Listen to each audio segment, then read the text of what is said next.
उत्तर प्रदेश सरकार और संगठन के लिए बीजेपी हाईकमान का संदेश है। बीजेपी के संगठन मंत्री बीएल संतोष 3 दिन तक लखनऊ में डेरा डाले रहे, जनप्रतिनिधियों से मिलते रहे, मंत्रियों से सवाल जवाब करते रहे और इस बीच सत्ता के गलियारों में तरह तरह की चर्चाओं का बाजार भी गर्म रहा।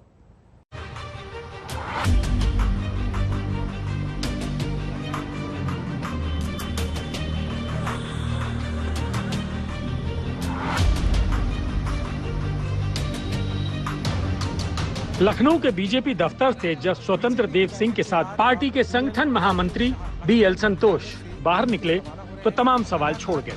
3 दिन तक लखनऊ में बीजेपी नेताओं, सरकार के मंत्रियों, सांसदों और विधायकों से बैठक के बाद पूरा फीडबैक लेकर बीएल संतोष लखनऊ से दिल्ली के लिए कूच कर गए।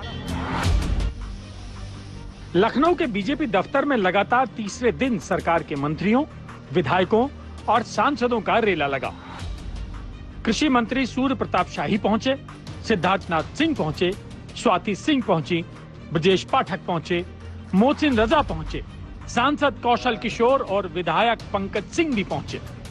प्रदेश की जनता और संगठन और सरकार की चीजों को आगे लेकर बढ़ना है। प्रदेश की 23 करोड़ जनता की कैसे और सेवा की जाए, तो सेवा ही संगठन के माध्यम से मार्गदर्शन मिला है और उसी पर हम सब काम करेंगे। योगी सरकार के 4 साल से ज्यादा हो गए और इस दौरान ये पहला मौका है जब बीजेपी संगठन के शीर्ष पदाधिकारी ने सरकार के मंत्रियों को बारी बारी से बुलाकर फीडबैक लिया। संगठन महामंत्री बीएल संतोष ने जिस तरह से मंत्रियों की क्लास ली, जिस तरह से सवाल पूछे, उससे कुछ बातें तो पानी की तरह साफ हो गई हैं। बीजेपी ने 2022 विधानसभा चुनावों की तैयारी अभी से ही शुरू कर दी है।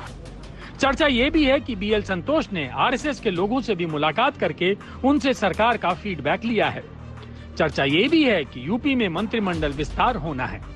कुछ नए चेहरे मंत्रिमंडल में आ सकते हैं तो कुछ मंत्रियों की विदाई भी हो सकती है। केंद्र में भी यूपी कोटे के मंत्रियों की तादाद बढ़ाने की भी चर्चा है। बीएल संतोष ने सभी नेताओं से अलग अलग बातचीत करके फीडबैक लिया है। ये फीडबैक सरकार और संगठन दोनों के बारे में है। हालांकि बीजेपी नेता इसे रूटीन बैठक बताने में जुटे रहे। हम लोग का अच्छा एक कार्य चल रहा है, उसको और तेजी से चलाना है, तो इन चीजों पे एक मार्गदर्शन मिला है। इसके ऊपर और कुछ है। मैं सरकार का मंत्री हूं और हमारी सरकार ने पिछले 4 साल में रिकॉर्ड उपलब्धियां की हैं और ये बात पार्टी के संगठन महामंत्री ने 3 दिनों में सभी की सुनी, शिकायतें सुनी तो तारीफें भी सुनी।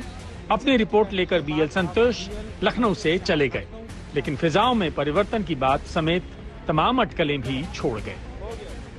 तमाम अटकलें इस ओर इशारा कर रही हैं कि अगले कुछ हफ्तों में उत्तर प्रदेश में कुछ बदलाव के आहट हैं। हालांकि जिस तरीके से जाने के पहले बीएल संतोष ने ट्वीट कर योगी आदित्यनाथ की सरकार को सराहा है, कई जानकार अब ये कहते हैं कि ये सब कुछ सिर्फ और सिर्फ पार्टी के कार्यकर्ताओं को एक बार फिर संतुष्ट करने की ये कोशिश है। लेकिन क्या 2 हफ्ते बाद कुछ बदलाव के संकेत हैं? ये एक बड़ा सवाल अभी भी बना हुआ है। कुमार अभिषेक, लखनऊ, आज तक।